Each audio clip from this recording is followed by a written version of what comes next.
Just imagine, you start the game, collect some berries, and get wood, you build your beautiful first house. Not this one.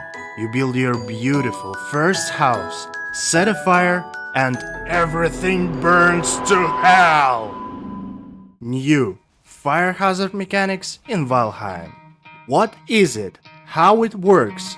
Which materials are susceptible to fire and which are not? Which fire sources are safe and which will burn your house to the ground?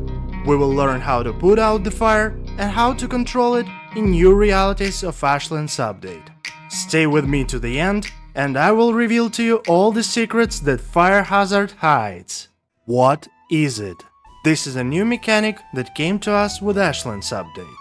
Now fire sources can interact not only with players or monsters, but also with objects around them, causing fires that can spread over significant radius from the original source. In standard game settings, this mechanic is only active in Ashland Biome, but when changing the difficulty settings, we have a new option to activate the threat of fires throughout the world. Important point: fire mechanics in Ashland Biome are very different from anywhere else in the world, and I will tell you more about this just in few minutes. How it works. This is not a simple topic. I spent dozens of hours testing every aspect of this innovation, and this is what I came up with. Let's take a campfire as an example. We will call it the main fire. It throws sparks in all directions. Let's call them yellow sparks. As soon as yellow sparks find an object within a certain radius, three different events can occur. First, nothing will happen. Second, the main fire can cause direct damage. Third, damage from the main fire can cause the ignition and appearance of certain entity, which we will call secondary fire. Now let's look at each point in more detail. During my observations, I found out that a yellow spark hitting the object does not always cause damage, but the probability of causing damage is significant. And here we move on to point number 2. In order to understand how fire causes direct damage to objects, we have to consider how they cause damage to character. If we step on a fire, we will begin to receive damage, which will increase with each second. The very fact of direct interaction between the fire and the character also causes damage to the fire itself. You can clearly see this now. So when the main fire directly interacts with objects around it, the fire also consumes a certain resource, only this time it's not hit points, but the fuel with which we fill it. Fuel consumption may vary depending on the number of objects hit, but on average it consumes 1 unit of fuel every 4-5 seconds. With a certain high chance, a secondary fire may form at the point of contact of the yellow spark. A secondary fire is a separate entity that is not connected to the main fire. During its existence, it will inflict about 20-25 ticks of damage, which will be added to the direct damage from the main fire. And the worst thing is that the secondary fire also scatters sparks in all directions. We will call them red sparks, which can cause an appearance of additional fires, and this is how a chain reaction occurs. This kind of chain reaction can cause significant damage to your home and cause multiple fires throughout. How exactly does it spread? This is another very interesting topic. I've even made some infographics for a better understanding. So we have the main fire. It shoots yellow sparks in all directions. The radius of spread is 1.5 meters from the center of the campfire. Now we have a secondary fire, which in turn shoots red sparks in all directions. But there's one problem. The radius of scattering sparks, according to my observations, is at least 3 meters. Thus, we form a chain reaction with multiple sources of fire. Now we have clearly examined the process of fire spreading in a horizontal plane. What about vertical one? The minimum height above which you can safely build is 2 meters. Anything below this point and located directly above the fire will definitely burn. Well, how does a fire spread through buildings? According to my observations, the secondary fire touched all buildings within a radius of 1.5 meters.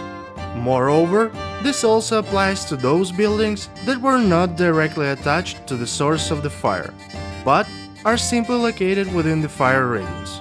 Fun fact: did you know that plants can be planted on scorched earth? Yes, you heard me absolutely right. Now, on the side of your burned house, it will be at least possible to build a vegetable garden. Okay, enough of the dark humor, let's move on to the next question. What is the effect on weapons? I can tell you that the effect is very significant. Some weapons have received an additional bonus. Do you remember those red sparks? Now fire arrows scatter them at the point of impact, and thereby cause multiple fires burning everything on their path. And if you wanna know which bow is the best in Ashland Update, check out this video in the description. An even more interesting situation is with Fire Stuff.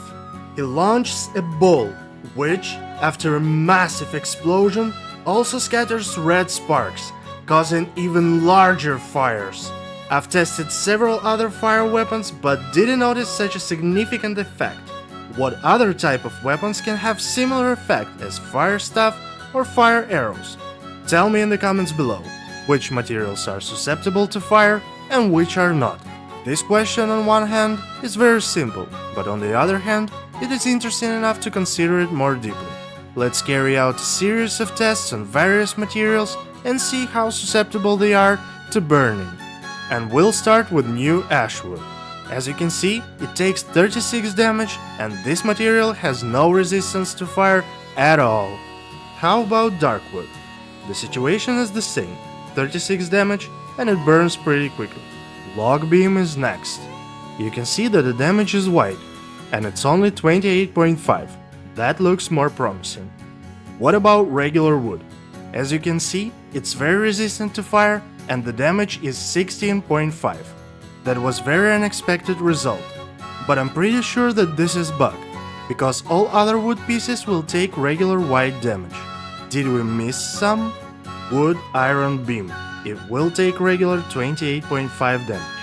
But how many hit points do each material have? All of them have about 400 HP, except wood iron beam that have 2000. So this is the strongest wood material against fire. To summarize, we can say that all materials found in the building top will be flammable, and all the materials from heavy build top are not flammable. Another fun fact, now we can get a significant amount of coal very quickly. Just place the wood on the ground, light it, and in a few seconds we will have 50 coal. It's that simple. If you enjoy this content, subscribe to my channel and share it with your friends. And now, let's move on to the next question. Which fire sources are safe and which will burn your house to the ground? Campfire is not safe at all. Bonfire is even more dangerous. It has a much bigger radius and size, and if you place it near your structures, you will definitely have to call the fire department. And what about hearth? It doesn't have any sparks flying around, so you can build almost on the edge of the fire itself. And it's safe enough to use it inside your house. Same as iron fire pit, standing brazier, and hanging brazier. They all got my personal approval. How about torches? Torches are harmless. They do not interact in any way with the buildings around them. Now, we will talk about the situations when something went wrong. How to put out the fire. Maybe rain can help you with this situation. Nope, rain has no visible effect on spreading the fire inside the house. Maybe snow? Nope. Snow does nothing neither. So what are we gonna do? The only working recipe was once announced by Elon Musk: rapid unscheduled disassembly. You basically need to destroy the piece that was on the fire to prevent spreading it all around.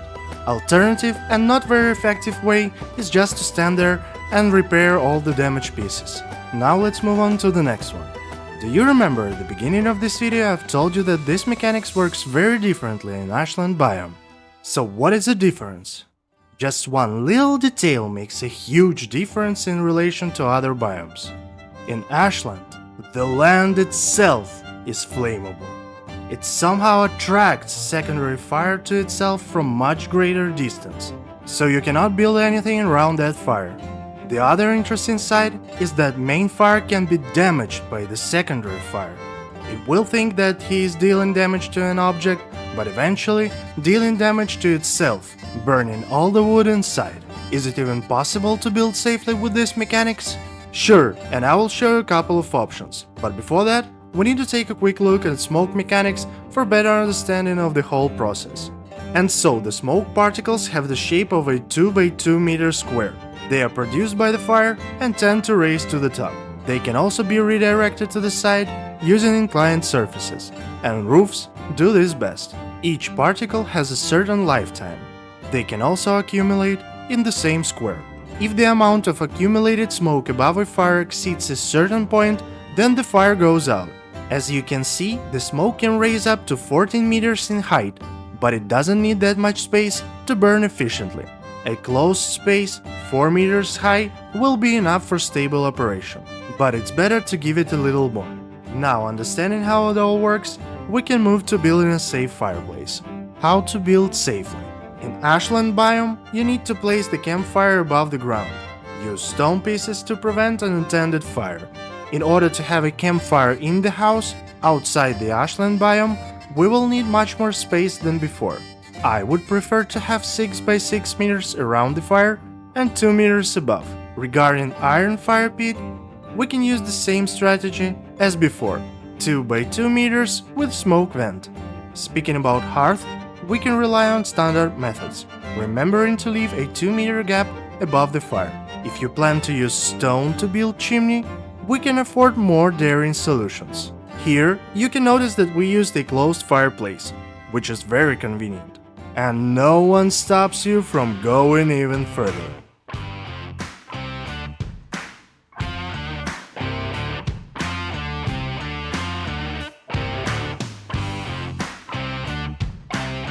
To level up your Ashland base building, check out my video on that specific topic.